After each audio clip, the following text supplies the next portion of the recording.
Hello beautiful viewers, welcome back to my new video. Today I discuss on the topic of to be verb. In our speaking English or written English, to be verb plays a vital role in building sentence or in making fulfill conversation with others. Dear viewers, আমাদের ইংরেজি ল্যাঙ্গুয়েজে বিভিন্ন ধরনের two be verb রয়েছে। সেই two B ভার্বগুলো সাবজেক্টের পরে কিভাবে ব্যবহার করতে হবে অ্যাকর্ডিং টু টেন্স অনুযায়ী আজকে আমি তাই আপনাদের সামনে তুলে ধরব। তো এখানে বি ভার্ব হলো am, is, are, was, were, be, অর্থাৎ এই 6টি বি ভার্ব নিয়ে আজকে আলোচনা করব। প্রেজেন্ট টেন্সে সাবজেক্ট যদি আই হয় তাহলে এরপরে স্পেসিফিক এম বসাতে হবে বি ভার্ব হিসেবে হই অর্থে। এছাড়াও হি, শি, ইট এরপরে বসাতে হবে ইজ, কারণ এই তিনটা হলো third person singular number. Third person singular নাম্বারে সাবজেক্ট হিসেবে যদি থাকে তাহলে এরপরে অবশ্যই সিঙ্গুলার ভার্ব বসাতে হবে শুধুমাত্র প্রেজেন্ট টেন্সে।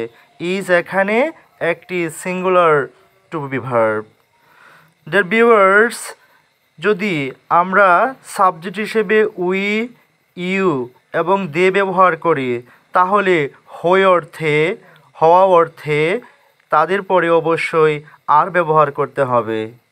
ফার্স্ট টেন্সে আই, হি, শি, ইট এই 4টি সাবজেক্টের পরে অবশ্যই ওয়াজ ব্যবহার করতে হবে এবং এর অর্থ হবে ছিলাম।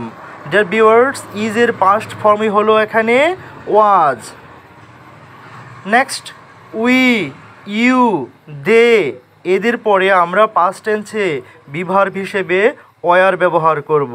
এখানে অবশ্যই জেনে নেওয়া উচিত আর এর পাস্ট ফর্ম হলো ওয়ার।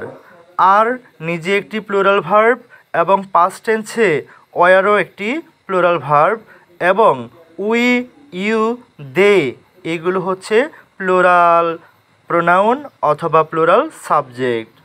ডিয়ার ভিউয়ার্স, আরেকটি গুরুত্বপূর্ণ নিয়ম হলো ফিউচার টেন্সে সাবজেক্ট যদি I, he, she, it, we, you, they অর্থাৎ যে কোনো ধরনের সাবজেক্ট সিঙ্গুলারে হোক আর প্লুরালে হোক তাদের পরে আমরা উইল বি ব্যবহার করব, উইলের পরে বি ব্যবহার করব।